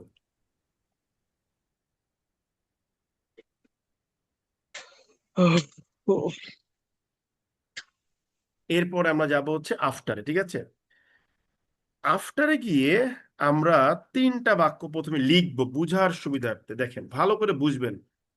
I left Canada after I had finished my MBA। হ্যাঁ, 2 নম্বরে বললাম I left Canada after I had bin offered my MBA। যদিও বাক্যগুলো খুব পুর বাক্য হচ্ছে, মানে এত কঠিন কঠিন বাক্য পড়ানোর পর এগুলো দেখলে খুব সহজ মনে হয়। তারপরে ভাঙ্গাচুরা পচা বাক্য, একটু ইনকারেক্ট বাক্য দিয়ে শিখি, সমস্যা নেই, হ্যাঁ, বোঝাতে ইজি হয় আমার জন্য। I left Canada after I had my MBA. একটা সিম্পল জিনিস বলি, এই হ্যাড এর মিনিং কি, হ্যাঁ এই মিনিংটা আমরা যখন টেন্স পড়বো তখন শিখবো, এখন আমার শিখার দরকার নেই। কিন্তু এইটুকু জাস্ট আমরা বুঝার কথা যে প্রথম হ্যাডটা হলো অক্সিলারি ভার্বের হ্যাড, এর পরের হ্যাডটা হচ্ছে গিয়ে মেইন ভার্বের হ্যাড, নাকি আমরা কি বুঝতে পারছি বিষয়টা? হ্যাঁ ভাইয়া। হ্যাঁ দাদা। এটা আমরা সবাই পারি, থ্যাংক ইউ ভেরি মাচ, এইটুকু পারলেই হবে আপাতত। যদি আমি বলি যে নর্মাল রিডাকশন করো, তাহলে কিভাবে করবেন? নর্মাল ওয়েতে দেখেন, আপনি এখান থেকে আফটারের পরে আই হ্যাড কাটবেন, ফিনিশড হয়ে যাবে কি ফিনিশিং। এখান থেকে আফটারের পরে আই হ্যাড বিন কাটবেন, যেহেতু প্যাসিভ তাহলে কোনো চেঞ্জ দরকার নাই, I had bin offered passive. এখান থেকে আফটারের পরে আই হ্যাড কাটবেন, আফটার আই হ্যাড এটা কি অ্যাক্টিভ না প্যাসিভ বলেন তো? অ্যাক্টিভ।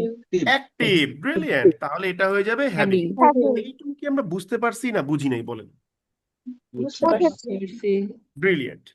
এখন একটা জিনিস বলি, যেই মাত্রই আপনি আফটার যুক্ত অ্যাডভার্ব ক্লজকে রিডাকশন করতে যাবেন, ইন দ্যাট কেস এই আফটারটা সঙ্গে সঙ্গে বললে ভাই আমি তাইলে এখন থেকে একটা প্রিপোজিশন হিসেবে কাজ করব। এতক্ষণ ছিলাম adverb clause marker subordinating conjunction, কিন্তু আমি এই মুহূর্তে রিডাকশন থেকে হয়ে গেলাম একটা প্রিপোজিশন।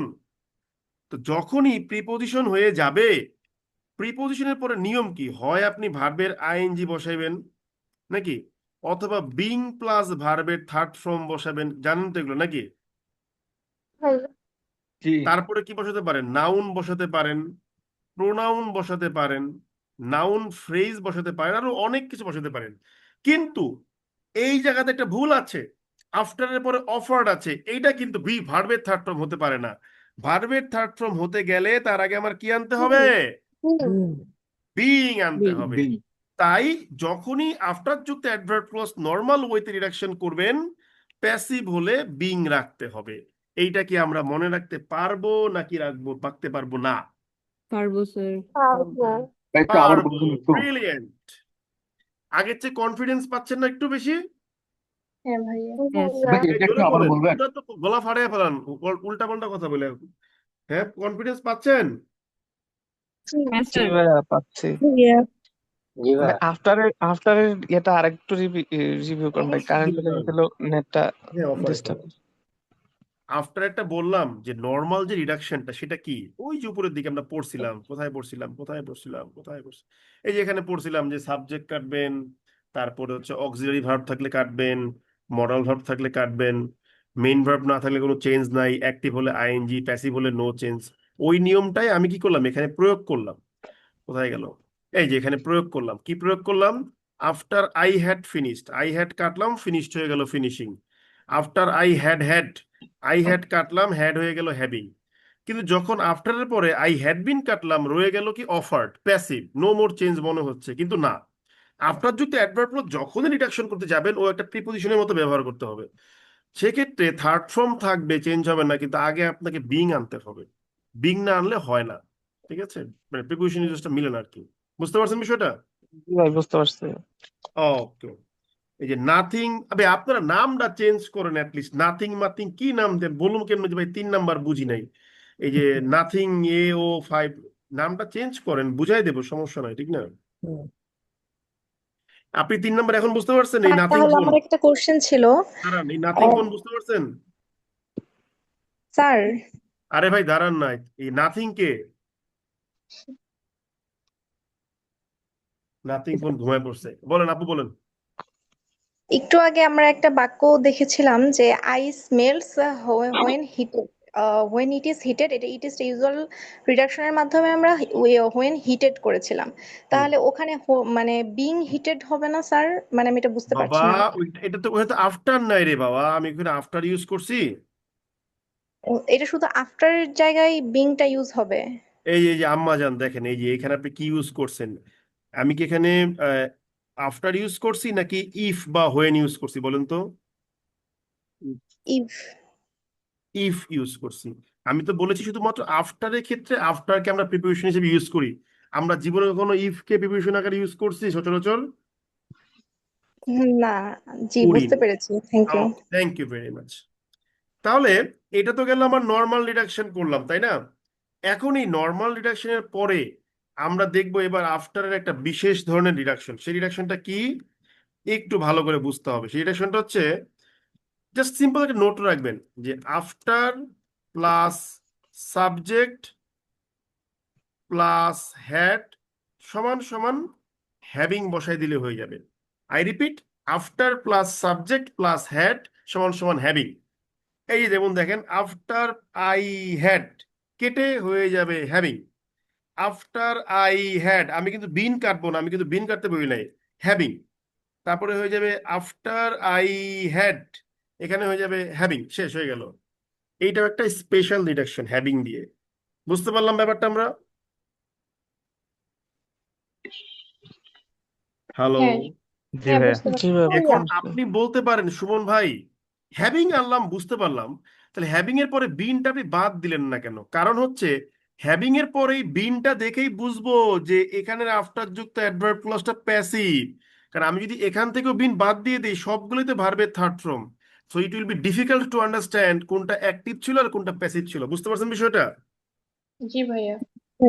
ওকে। জি ভাইয়া এখন বুঝতেছি। প্রশ্ন হচ্ছে, এই যে আমরা রিডাকশন করলাম, অ্যাডভার্ব ফ্রেজ বানাইলাম, তাহলে এই সমস্ত সেন্টেন্স এখন কি সেন্টেন্স? Simple sentence. এই যে আফটার যুক্ত অ্যাডভার্ব ফ্রেজ, এটাও কিন্তু কি ওই ইন্ডিপেন্ডেন্ট ক্লজের আগে, ইন্ডিপেন্ডেন্ট ক্লজের পরে, তারপর ইন্ডিপেন্ডেন্ট ক্লজের সাবজেক্টের পরে পাংচুয়েশন টাংচুয়েশন যা যা আছে সমস্ত নিয়ম প্রযোজ্য হবে। Did you get it? জি ভাইয়া। তাহলে এই নোটটা আমরা কোথায় দিছিলাম? এই নোটটা আমরা কোথায় দিছিলাম? এই নোটটাকে আমরা আবার কপি করে নিয়ে আসবো। এই নোটটা কপি করে নিলাম যে all the rules associated to the punctuation of adverb clauses will be applicable to the concept of adverb phrase after and having, দুই ক্ষেত্রে প্রযোজ্য হবে। বুঝতে পারছি কিনা বলেন? হ্যাঁ ভাইয়া। বুঝতে পারছি দাদা। আজকের ক্লাস এই পর্যন্তই। এবার বলেন কার কি প্রশ্ন আছেন, 2-4-5টা প্রশ্ন করতে পারেন। একটা কোশ্চেন Question করি, করতাম। সম্ভবত এটা আগের ক্লাসে রিলেটেড হয়ে যাবে, যে একটা বলেন। Bangladesh could have avoided the recent outbreak আর কি, ওইটা অ্যাডভার্বিয়াল ক্লজ হচ্ছে, এটা কি সাবঅর্ডিনেট ক্লজ মেকার ইফের কারণে না সম্ভবত, মানে একটু কনসেপ্টটা হ্যাঁ ক্লিয়ার জন্য। ইফের কারণে, হ্যাঁ ইফের কারণে হচ্ছে। আচ্ছা ঠিক আছে, থ্যাংক ইউ। দাদা একটা কোশ্চেন করতাম। হ্যাঁ বলেন। দাদা একটু উপরের দিকে যাবেন, ওই যে প্রাগমেটিক মেজর যেটা, ওই জায়গায় গেলাম। ওইখানে আমি ওই যে প্রাগমেটিক মেজরস এর যে পরে অ্যাডজেক্টিভ ফ্রেজটা তৈরি করছি, ওইটাকে আগে নিয়ে লিখলে কিভাবে লিখতাম? কেন লিখবেন? এটা প্র্যাগমেটিক মেজার্স এর অ্যাডজেক্টিভ ক্লজ। ওকে, এটা কি বাক্যের কোনো সাবজেক্টের অ্যাডজেক্টিভ ক্লজ ছিল? না। না এটা শুধুমাত্র সাবজেক্টেরটাই আগে যেতে পারে, অন্যদেরটা যেতে পারে না। বুঝতে পারছি বিষয়টা আমরা? Okay sir. Okay, next question please. Sir একটা প্রশ্ন দাদা ছিল স্যার। বলেন।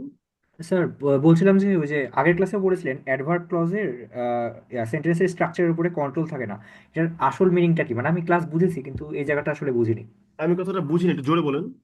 স্যার এই যে অ্যাডভার্ব ক্লজের মানে সেন্টেন্সের স্ট্রাকচারের উপরে কোনো কন্ট্রোল থাকে না, ক্লোজ এইটার আসল মিনিংটা বেজের কি? হ্যাঁ, এই কথার অর্থ হচ্ছে যে অ্যাডভার্ব ফ্রেজ মানে ক্লজ যখন ফ্রেজের রিডাকশন করে ফ্রেজ হয়ে যায়, তো ক্লজের উপর ভিত্তি করে আমরা ধরতে পারি যে এই সেন্টেন্সটা কি সেন্টেন্স হবে, এটা কি সিম্পল হবে না কম্পাউন্ড হবে না কমপ্লেক্স হবে।